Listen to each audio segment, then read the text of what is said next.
Quero trazer uma saudação a todos vocês que ouvem a palavra de Deus nesta hora. Nós estamos considerando aqui, aos domingos, na Igreja Batista da Graça, uma série de exposições bíblicas cujo título é Contentamento e Graça. Eu tenho dito que nos momentos críticos da vida, é sempre bom verificarmos o que temos. É sempre bom, nos momentos mais críticos, nós fazemos uma espécie de avaliação, de contabilidade das nossas realidades mais significativas. Conversava com um irmão essa semana e ele dizia assim: Pastor Gilson, é quando a maré abaixa que a gente descobre quem está com as calças arriadas. Eu fiquei pensando nessa frase gráfica simples dele. De fato, este é um momento imensamente crítico. E cabe a gente, então, avaliar quais são as grandes coisas preciosas.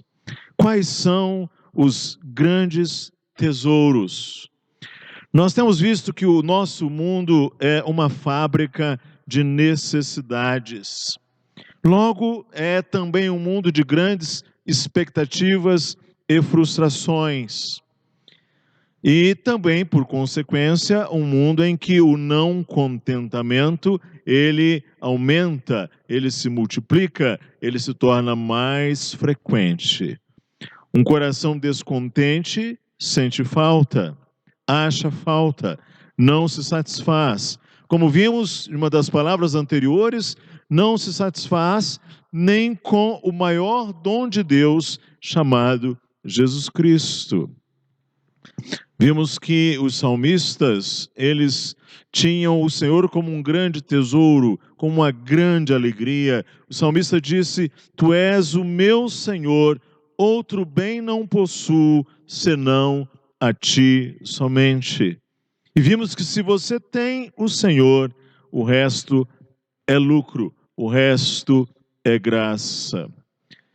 Na palavra anterior, vimos o salmista dizendo: a minha alma suspira e desfalece pelos átrios do Senhor.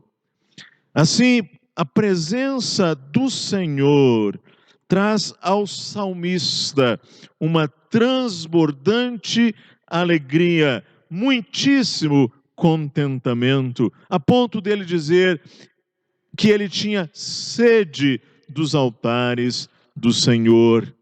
Uma oração do salmista foi: uma coisa pedi ao Senhor e a buscarei, que eu possa morar na casa do Senhor todos os dias da minha vida, para contemplar a formosura do Senhor e inquirir no seu templo, porque no dia da adversidade me esconderá no seu pavilhão, no culto do seu tabernáculo me esconderá, por-me-á sobre uma rocha.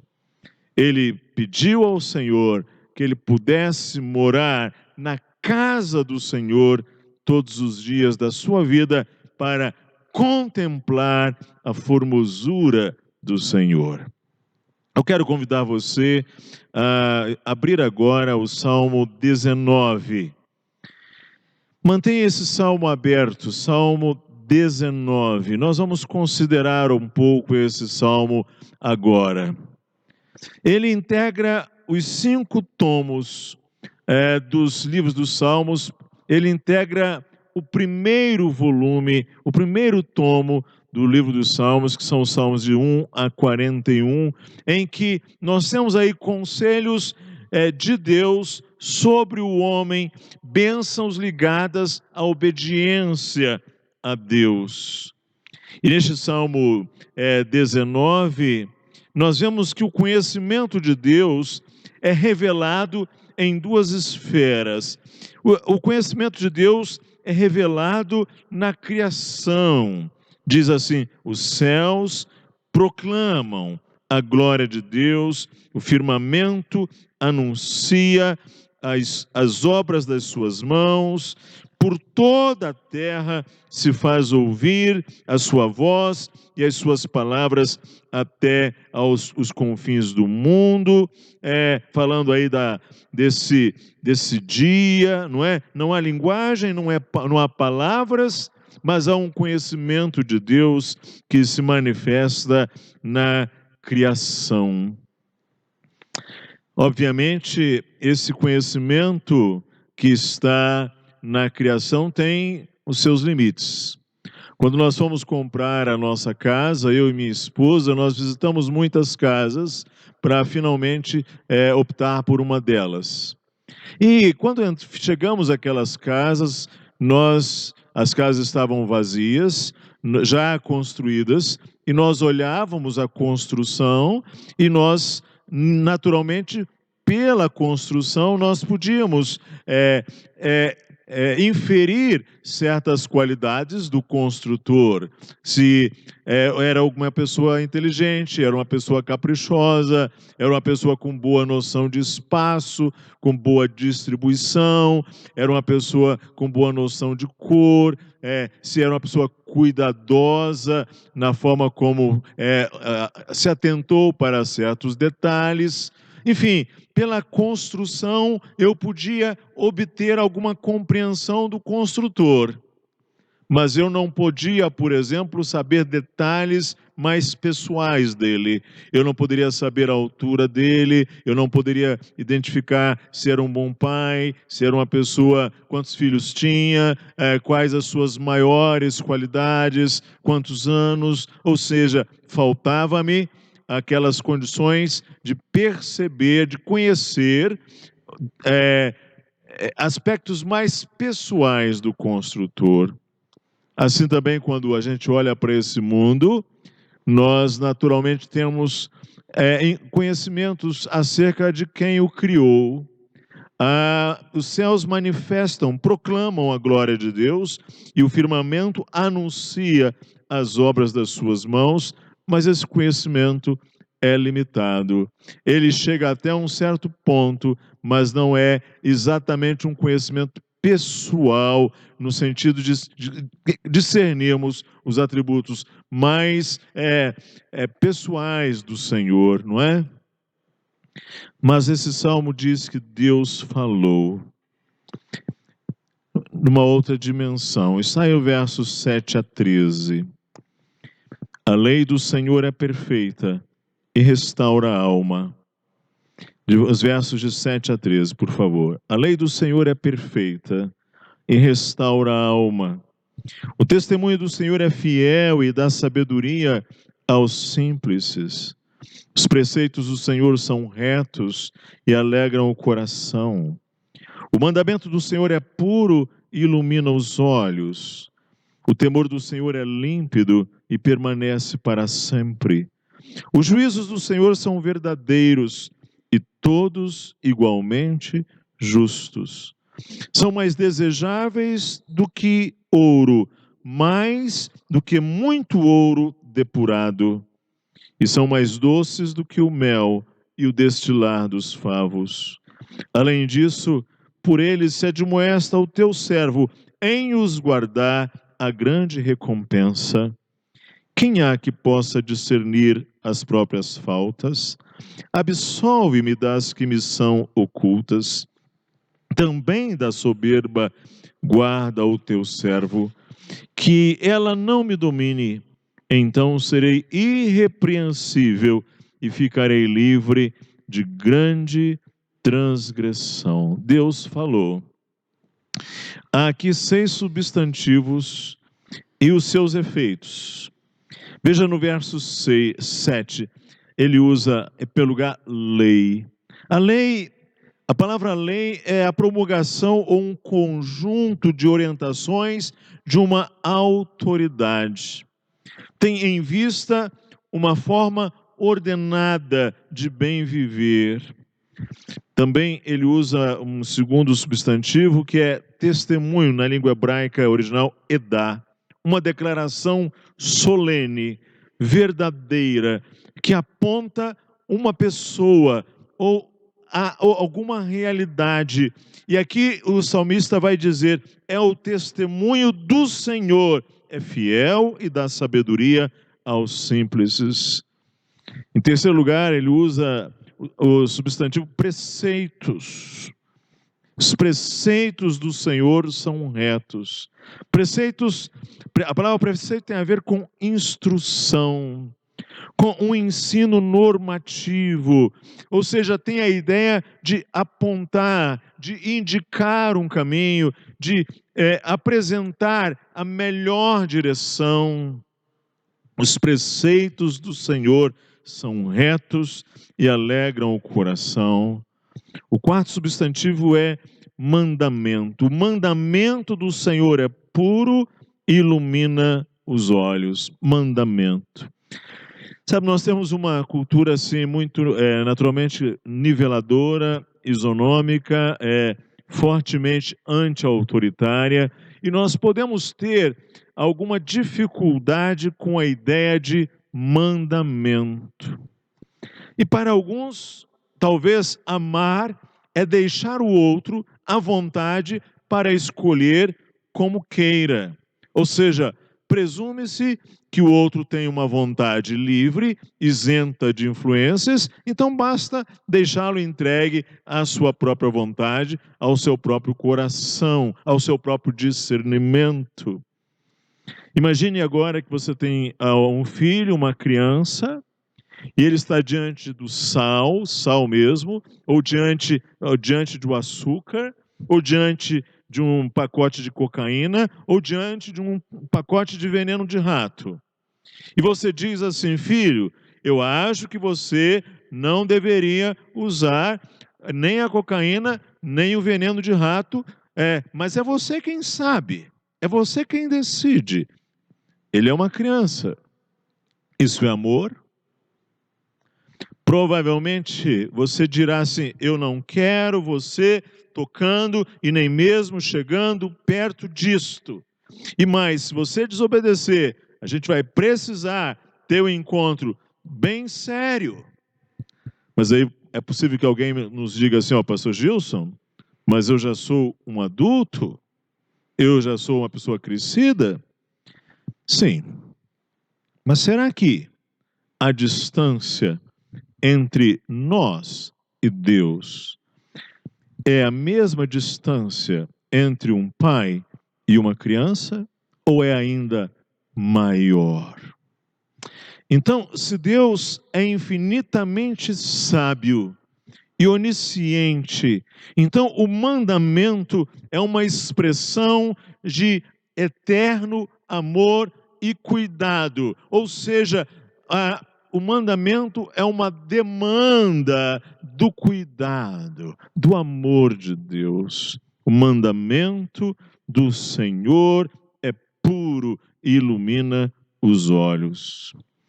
O quinto substantivo está aí no verso 9. O temor do Senhor é límpido e permanece para sempre. A palavra temor aqui é aquele conteúdo que inspira reverência, respeito e piedade. Quando Moisés, ele viu sob a sarça, uma sarça que se queimava, mas não se consumia, o anjo do Senhor sobre a sarça, Moisés temeu. Essa experiência é exatamente a forma como o salmista descreve a palavra de Deus. É temor, ou seja, inspira reverência, respeito, piedade.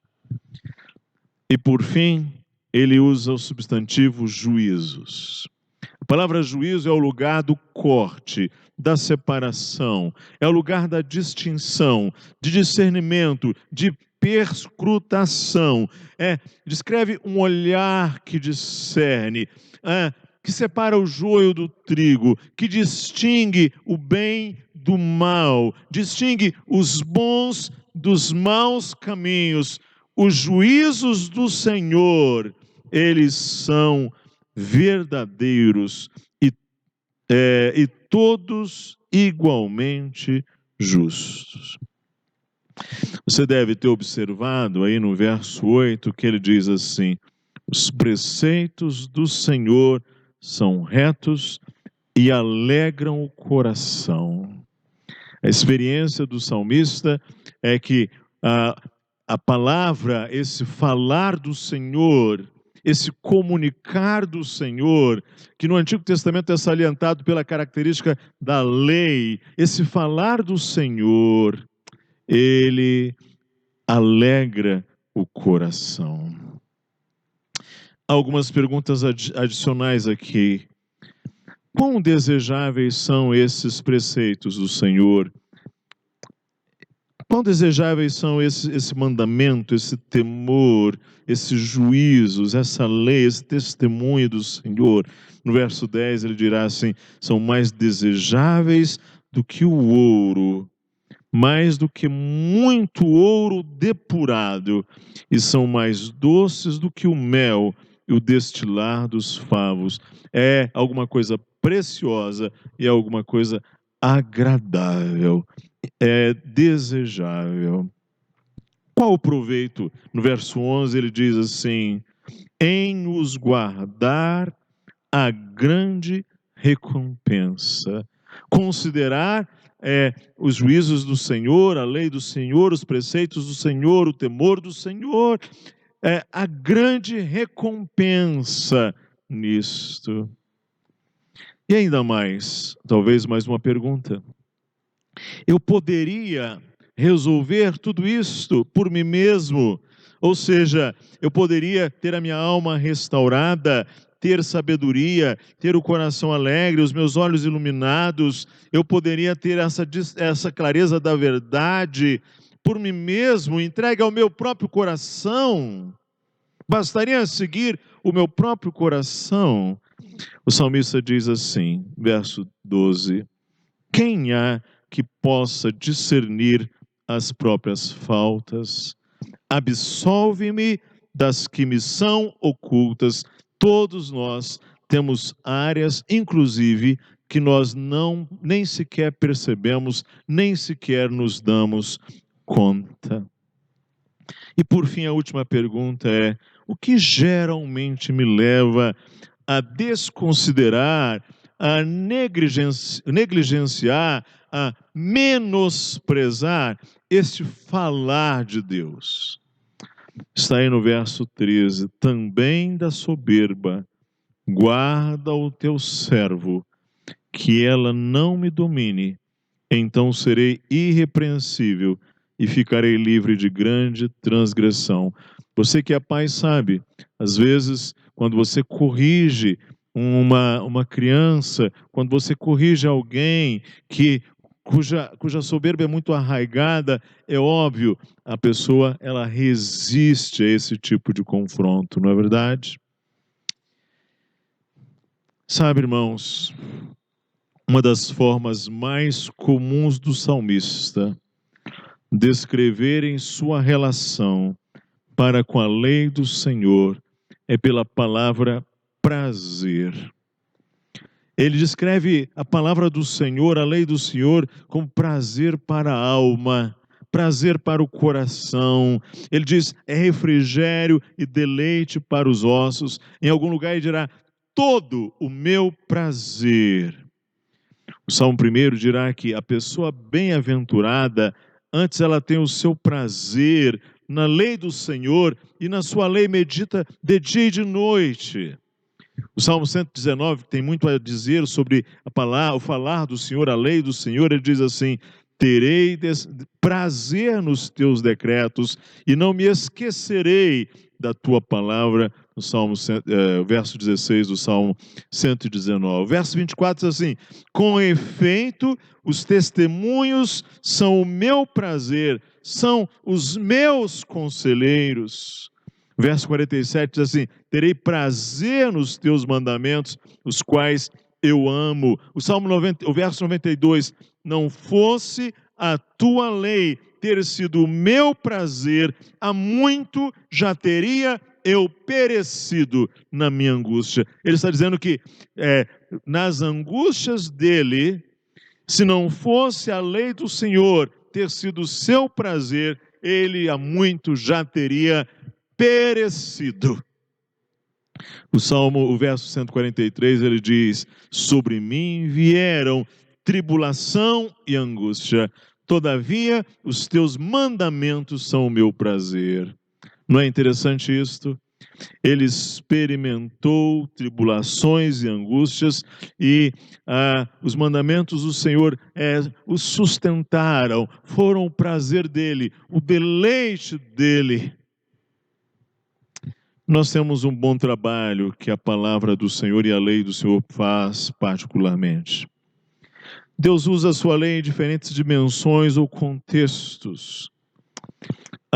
Na palavra de Deus, nesse sentido declaratório da vontade de Deus, chamada lei do Senhor, um uso civil, que tem um valor racional, um princípio racional da moralidade, ou seja, a lei aponta o dever, o padrão ético, como nós devemos viver, e é interessante que até mesmo para os pagãos, matar, por exemplo, é crime. Como que há um semear dessa lei de Deus nas consciências do ser humano. Há um uso teológico dessa lei do Senhor. É quando o homem se sente profundamente pecador. Quando ele percebe o ideal de Deus e olha para esse ideal e percebe-se pecador, quando é acusado por sua consciência e ele sente-se inimigo de Deus, e a lei mostra-lhe a sua miséria, a sua profunda maldade perante um Deus santo, a lei acaba sendo como um espelho a revelar a sua triste condição. O terceiro uso é dado por Deus juntamente com a fé. Ou seja, o ser humano compreende que para ser salvo, ele precisará de alguém que satisfaça integralmente a lei por ele. Ele percebe que ele está aquém, que ele não consegue, que assim como eu não consigo colocar a minha mão neste teto, eu não consigo satisfazer aquele ideal que a lei de Deus prescreve, e eu precisarei de alguém que satisfaça integralmente a lei de Deus por mim. Então, nós professamos que somos justificados pela fé, e o que é ser justificado? É ser declarado justo por Deus. É quando Deus decide me declarar justo, cancelando minha dívida com Ele e atribuindo a mim a justiça do seu Filho Jesus Cristo.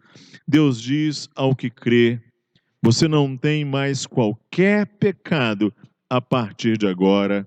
Eu estou atribuindo a você a perfeita justiça de Cristo, como se fosse a sua, e de fato é sua a partir de agora. É como se você tivesse agido com a justiça e não Cristo.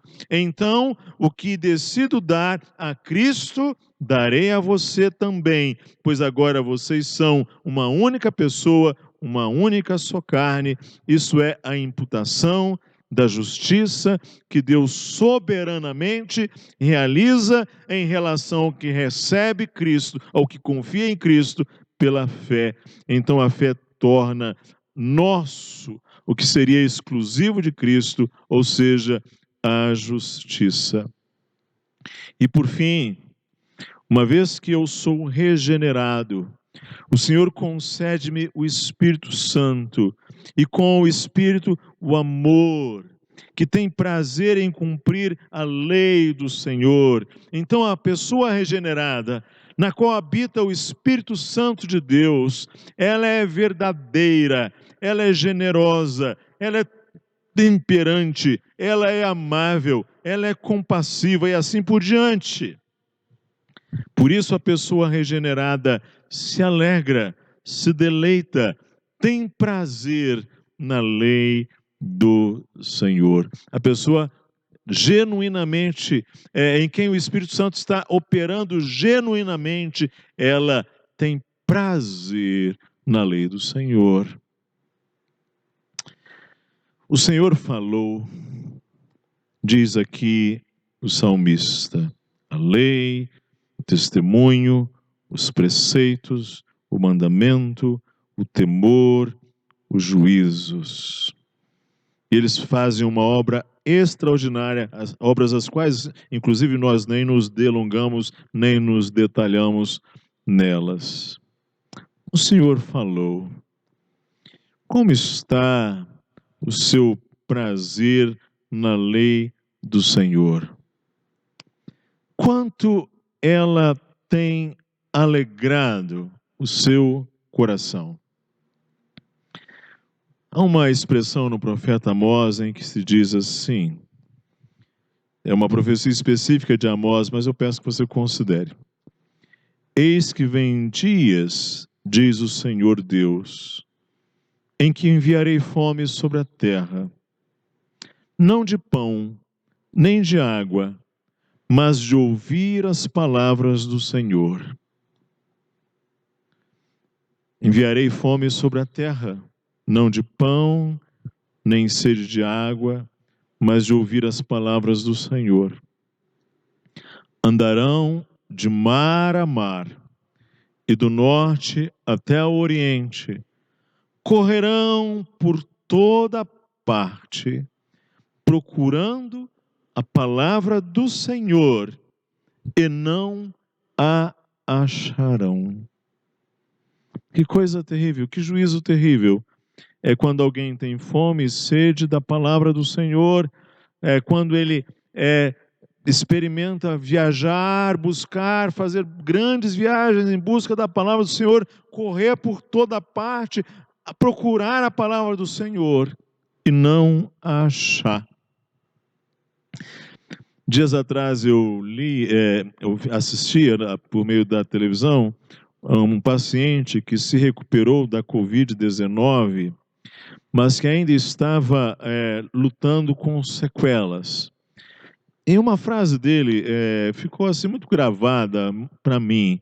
Ele disse assim, mais ou menos assim: eu só compreendi o valor do oxigênio no dia em que ele me faltava. E ele descreveu lá a angústia de faltar-lhe o oxigênio. Eu só compreendi o valor do oxigênio quando o médico me precisou me conectar a um tubo de oxigênio. Você tem a palavra de Deus hoje? Ela está aí. E como está o seu prazer na lei do Senhor? Quanto ela tem alegrado o seu coração? Você a tem buscado? Você a tem almejado como salmista? E por fim eu queria dizer o seguinte: a palavra do Senhor, no final das contas, precisará nos levar a Cristo. Porque Cristo é o grande personagem, o grande tema, o grande assunto, a grande pessoa por trás da palavra do Senhor. Ele é, em rigor, o Cristo, o Verbo de Deus. E a lei do Senhor, ela serve como um pedagogo, como um aio para nos levar a Cristo. E a palavra do Senhor, de um modo geral, nos apresenta Cristo. Sobretudo, esse Cristo que o Evangelho proclama. Ou seja, esse Evangelho que nos é claramente revelado na plenitude do Novo Testamento. Se o meu deleite, se a minha alegria e prazer está na palavra, é em rigor o meu deleite e prazer por causa dele, Jesus Cristo.